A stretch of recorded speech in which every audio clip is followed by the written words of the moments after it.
પાંચોટ ઓજી વિસ્તારમાં pre monsoon કામગીરીના ધજાગરા।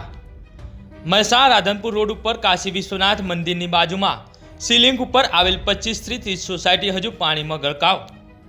તંત્ર દ્વારા હજુ પણ પાણીનો નિકાલ થઈ શક્યો નથી।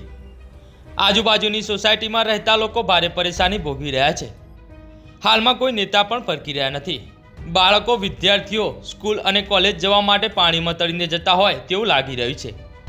સોસાયટીના રહીશો કંઈ પણ ખરીદી કરવા માટે બહાર પણ જઈ શકતા નથી તેવી હાલત અને પરિસ્થિતિ થઈ રહી છે। ગત રાત્રે વરસાદ પડવાથી પાણી વધુ પ્રમાણમાં ભરાઈ ગયેલ છે। હજુ પણ પાણી ઓસરાયા નથી। હજુ પણ વધારે વરસાદ પડે તો ખૂબ જ ભયંકર હાલત થાય તેવી સ્થિતિ છે। અહેવાલ ભાવિન પાવસાર, મહેસાણા।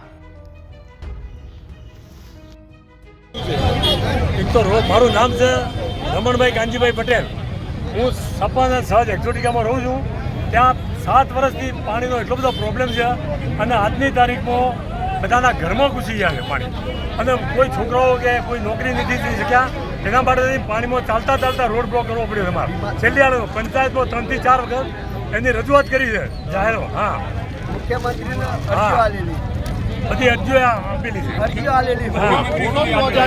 કોઈ નિરાકરણ આવ્યું હા, તો છેલ્લી તારીખ છે 22 તારીખે અરજીઓ આપેલી છે, પણ પાણીનો નિકાલ જ નથી આવતો। નિકાલ આગળ એવી મંજૂરીઓ આપી દીધી છે ને કે રોડ બધા ઊંચા થઈ ગયા। હવે અંદર આ ખાડામાં આવી ગયું, એક તળાવ બની ગયું છે, એનો કોઈ રસ્તો નથી રહ્યો।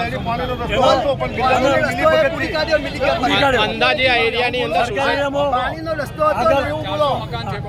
સોસાયટી કેટલી સોસાયટીની જગ્યા? 25 સોસાયટી છે, 25 400 મકાન છે અને 25 સોસાયટી છે। એમાં એ જે રસ્તો હતો પાણીનું નહેર્યું એ પૂરી કાઢ્યું છે આખું બિલ્ડરોની મિલીભગતથી દેવામાં આવેલ છે અને રસ્તો બંધ થઈ ગયો। અમારી સોસાયટીમાં પાણી બેસ્યું છે અને 1 મહિના સુધી પાણી રહેશે।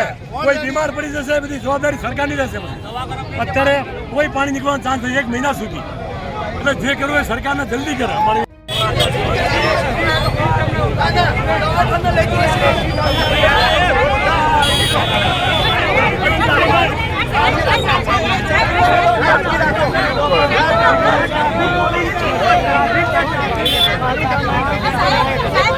તમે જોવા હેડો